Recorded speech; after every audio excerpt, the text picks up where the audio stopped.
Tinokukwasisai hama wadingani kwese kwamuri nhasi. Tadzoka futi svondo rineri. Nhasi tafunga tiri kuita mageneral discussions eBible. So yeah, so this week night of God, he was walking but he wasn't aware of God.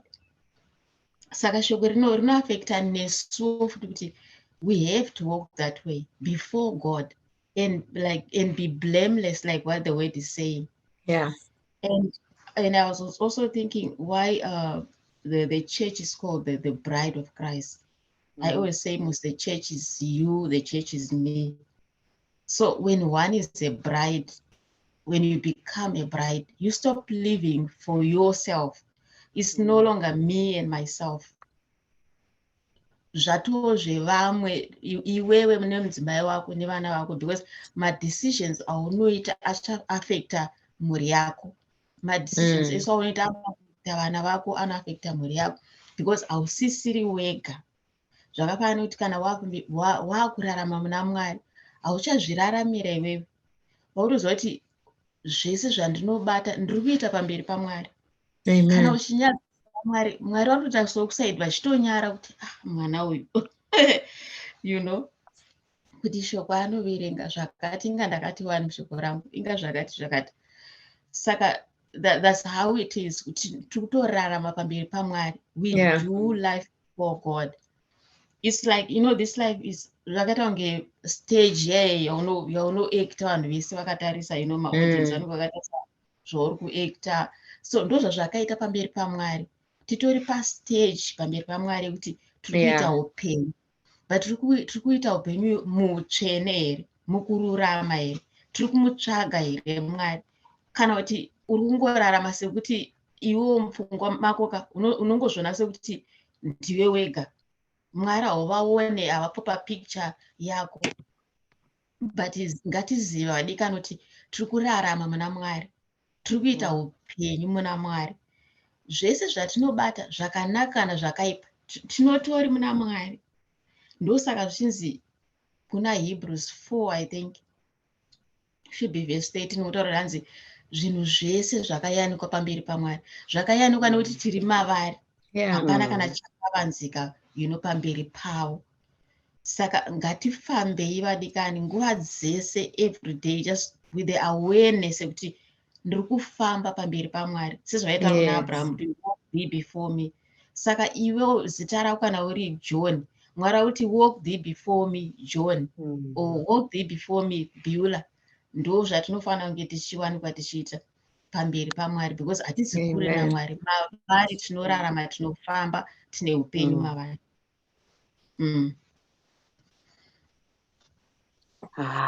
Amen. Amen. Ndilongotarawo vhesi iri kuna John chapter 13 verse 34. Inoti izvoni, ndinokupai murayiro mutsva wokuti mudanane sezvandakakudai ini, nemi muite saizvozvi, kuti mudanewo saizvozvo. Vose vachaziva kuti muri vadzidzi vangu kana muine rudo pakati penyu. Jesu vakungotaurawo kutaura nyaya yerudo. Jesu vakutongotaura kuti izvoni, pane imwe nzvimbo pane pavaitoti izvoni ndakauya kuzozadzisa, asi apa vakuti ndauyazve kuzokupai mumwezve murayiro wokuti tidi mudanane. Vakanga vatozviona kuti unenge uchatozoti sarei. Saka egai nditoutaura ndisati ndaenda kuti ndakupai mumwe murayiro mutsva wokuti mudanane. Vaitozviziva kuti kune kakuvenga kanoitika. Zvinhu izvozvo zvinongonatural zvazvo kuti zvinongoitika. Mukatarisa kamwana kadiki kanotonyima, hakazivi, hakana mazino, hakana but kanongonyima. Saka iwo Jesu ndozvavakauya kuzotaura manje kuti ndauya kuzokupai mumwe mutsva futi murayiro wokuti mudanane. Kana madanana vachaziva kuti muri vadzidzi vangu kana muine rudo pakati penyu. Ndozvavaitaura Jesu, nokuti munoona kana tiri vamwe chete. So kazhinji kachonaka ini ndakataura pandaitaura naBishop kuti izvoni zvichinzi tonamatira chipa gore apa, ndikati ndoda kuti ndinamate kuti ndide Mwari nemwoyo wangu nekuita kwangu kwese, nokuzodawo vamwe sekuda kwangu kuzviita. izvozvo. Saka mumwe munhu haagoni kuda neighbor. Kana usingagoni kuda, zvinhu zvacho zvinotanga muhama chaimo kumba kwenyu. Zvazvinonzi check begins at home. Ndozvazvinotanga izvozvo. Ukaona uchingovenga masista ako, mabhradha ako, uzoti ari kunze haumudi. Neighbor yako hautomboidi. Asi Jesu vati kuti vagoziva kuti muri vadzidzi vangu, ivai nekudo pakati penyu. Yes. Chavawana sheyai. Zvauinazvo ipawo umwe, kwete kutoseka mumwe munhu. Aiwa, sheyai. Ndozvavari kutaura ipapa. Pane imwe nzvimbo vakatovagezesa vadzidzi vavo, vachiedza kungovaudza kuti takisai muone ndokugezesai nebhutsu dzenyu pamwe dzachitonhuhwa here mhene ikoko kana dzachitoita sei. Ivo vachitogeza, vakadzigeza, vakatora tauro vakapukuta. Ndozvavaiedza kuvaudza kuti ivai nerudo pakati penyu.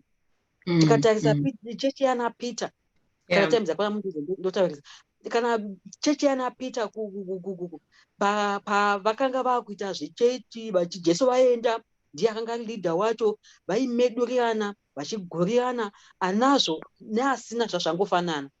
Saka chechi yacho yakakura zvakanyanya nokuti Mwari rudo vanogara pakati pedu.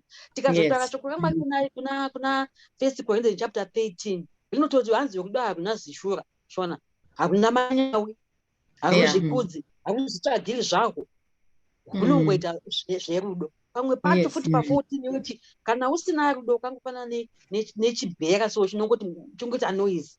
Saka nyangwe ukasvipisa, nyangwe ukaamhena hapana. Saka Mwari vedu ngavatiwanire nyasha tive nerudo, tingodanana, tigova vadzidzi. Nyika kuti nyika inofanira kukopa kwatiri, but nyika izvozvo yakukopa vachechi ndiye yakukopa kunyika.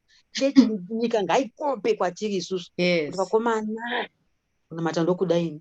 Ndatodirwa uine zvakadai, ndatoda izvozvo manje, izvozvo ndozvinoda kuti ndozvinodiwa naJesu kuti vazive kuti ava ndivo vanamata. Mukazvitarisa pamwe pacho tinotsoti anonamata neasinganamati zvoita kunge zvangofanana. Ngazvive nemusiyana.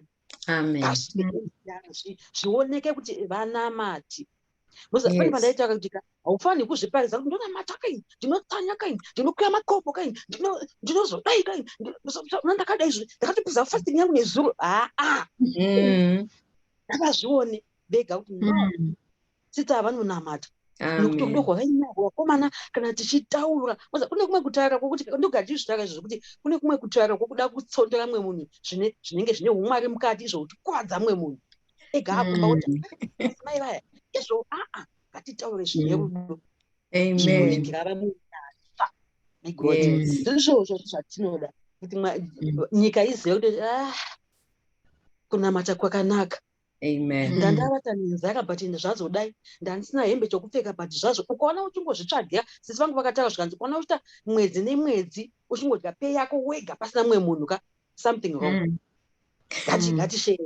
Ndoanzi rudo rwacho kana pasina kupa hausati hwatanga. Mwari vekudenga ngavatiwanire nyasha. Tive nerudo pakati pedu nehama dzedu, masisters edu, mafriends edu, zvese tive nyika izvizive kuti ndo kunonzi kunamata uku. Ndochinozi chiKristu. Sezvakaitwa maKristu aya. Akanzi aya maKristu aya avafanana nani? naJesu. Gai ndichisirawo vamwe ndingazopedza tsika. Munogona kupfuurira mberi. Kana Mwari vade zvekutaura tidzidze. Regai titende hama dzedu idzi dzatiudza zvekugara muvazhe dzaJesu nerudo. And I just want to share about the power of praise. Kuti zvakanaka sei kuti tingogara tichirumbidza. Ukaenda kuna Psalms 104 unonzwa David achitaura achiti mweya wangu rumbidza Jehovah. I think I'm just going to read padiki 104. Okay. So Psalms 104 verse 1. Notirumbidza Jehovah mweya wangu. Jehovah Mwari wangu, muri mukuru kwazvo, makafukidzwa nokukudzwa noumambo. Then chapter 103 verse 1 yacho inoti rumbidza Jehovah mweya wangu, zvose zviri mukati mangu ngazvirumbidze zita rake dzvene. Ukazoenda kuna Psalms 22 verse 3 inotaura iyo about Jehovah vachigara murumbidzo dzevanhu vavo. So don't go encourage hama kuti iva nemwoyo unorumbidza. Gara uchingorumbidza Mwari nguva dzose. hamene kuti uri panguva yakaomerwa sei kana kuti zvinhu zvakamira sei muupenyu hwako, but pamwoyo pako pangogara pane rumbidzo, ungogara uchikudza Jesu kuti Mwari mukuru, muri mukuru, Mwari makanaka, Mwari munogona, muna kufanana nevanhu, because kana ukagara uri murumbidzo yaMwari, Mwari vanozvikonzeresa kuti zvinokutenderedza, so vanochinja masituations usina zvakawanda zvauri kumboita, because uri kugara uri in the praises of the Lord. And kana uri in the praises of the Lord, it means kuti uri kugara uri in his presence. And kana uri in his presence, unodzidziswa zvese zverudo izvo, unogona kuziva kuti I'm lacking apo palove, Mwari vanokutaurira wonzwa kuti I'm lacking palove apo, kana kuti matauriro angu andakuita aya ane kuzvikudza mukati, Mwari vachikubatsira. Saka ngatingogarei tiri murumbidzo dzaJehovha nguva dzose. Ende ukagara uri murumbidzo zvakare, Mwari vanokubatsira kuti you are not anxious, because Bible panozotaura pai kuna Philippians inoti, and do not be anxious for anything, but in everything through prayer and supplication.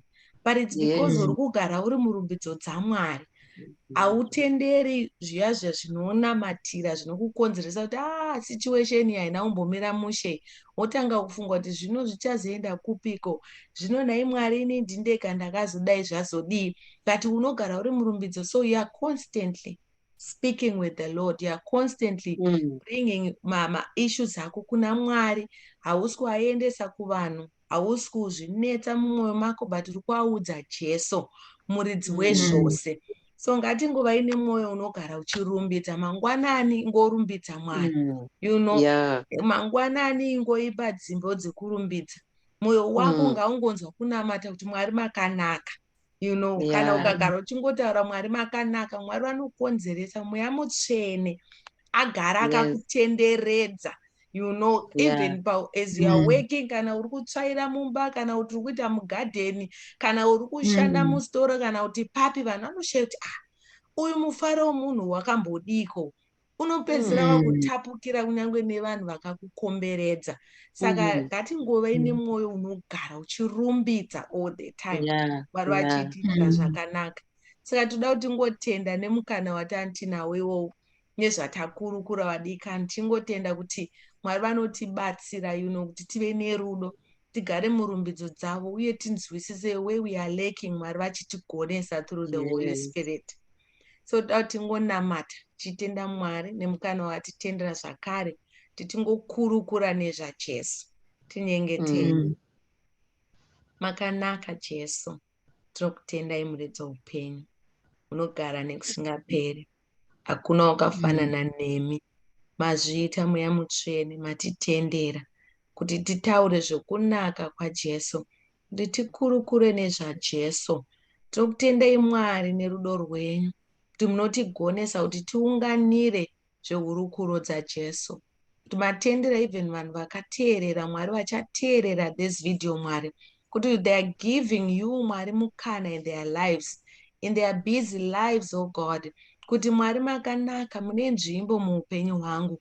So tinongonamata kuti tibatsirei muzita raJesu, kumazuva ose Mwari atinorarama upenyu huno, tirarame tichirumbidza Mwari. Mwoyo yedu ngaidokwairire kugara muvepo hwenyu Mwari, muvazhe dzenyu Jesu. Shoko rinodaro kuti hanzi enter into his courts with thanksgiving. Tigare tichingorumbidza tichitenda Mwari. Tibatsirei muchinda werugare, tive nerudo Jesu, kuti muchinda werugare pamunouya, nekuti shoko rinodaro kuti unogozoda seiko Mwari usati waona, usingade uya ari pedyo newe. So we pray, oh God, sezvamunotaura kuti mutemo ukuru Mwari we, the most commandment, Mwari, the best commandment of all is to love one another and to love God, your God, to love only God and no other God. So tibatsirei Mwari muzita raJesu kuti tidanane nezita raJesu. Ndakunamatai nekutenda uye tifambe munzira dzenyu sezvamunoda. Takunamatai nekutenda nekuti munogona. Rangarirei vakateerera vasati vaziva Mwari Jesu, ngavatizire kwamuri muzita raJesu, vaporeswe muzita raJesu, vasunungurwe. We thank you in the mighty name of Jesus we pray. Amen.